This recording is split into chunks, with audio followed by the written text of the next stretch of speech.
They weren't just pets. They were trained for war, bred for strength, conditioned for aggression, used where fear could break men faster than steel ever could. The Roman world didn't rely on dogs to win wars, but they knew exactly where to use them. And one night, one dog did something no soldier managed to do in time.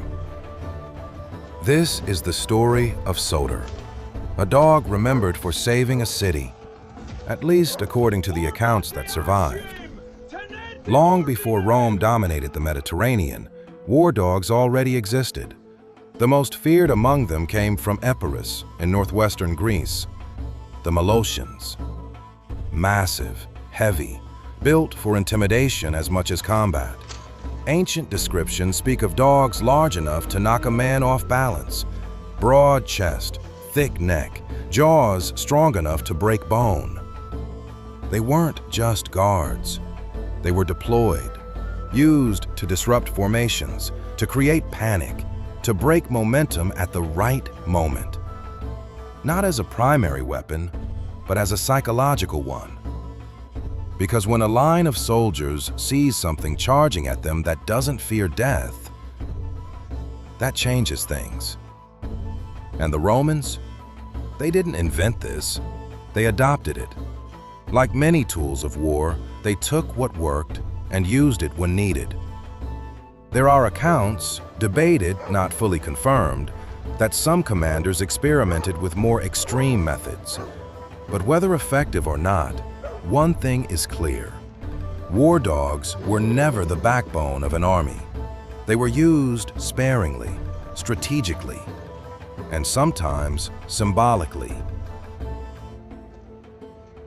But the most famous story involving them doesn't come from Rome. It comes from Greece, from the city of Corinth. 456 BC. Corinth. Night. The city is asleep. The soldiers assigned to defend it, asleep.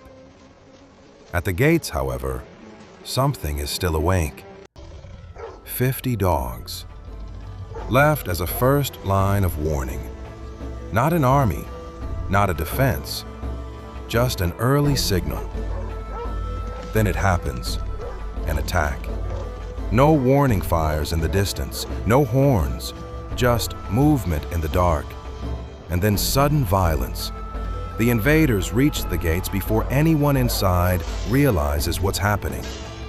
And the dogs react, not by retreating, by engaging. What follows isn't a clean battle, it's chaos. 50 dogs against a force large enough to overwhelm the city if nothing stops them. They don't fight as a unit. They don't have commands. They have instinct. They bite, they delay, they disrupt. And one by one, they fall. The attackers keep pushing forward. The gates are no longer secure. The city is minutes away from being overrun. And then, silence. Except one. Soter. Wounded, exhausted, alive. At this point, the outcome is obvious. The defenders are gone, the attackers are advancing, and survival would mean disappearing into the dark. But Soter doesn't do that. He turns away from the gate and runs. Not away from the danger, toward the city. Through empty streets, past closed doors.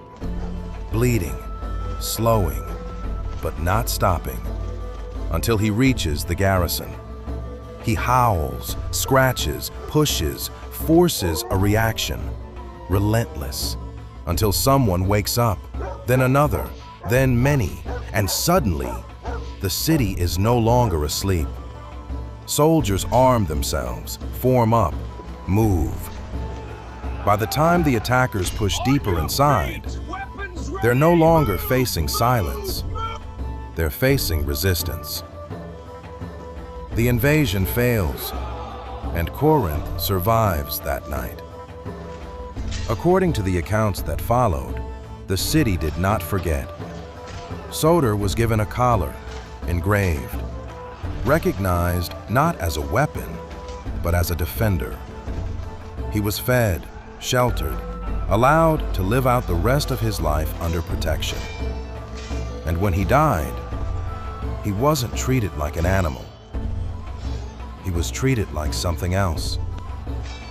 Because here's the part that matters.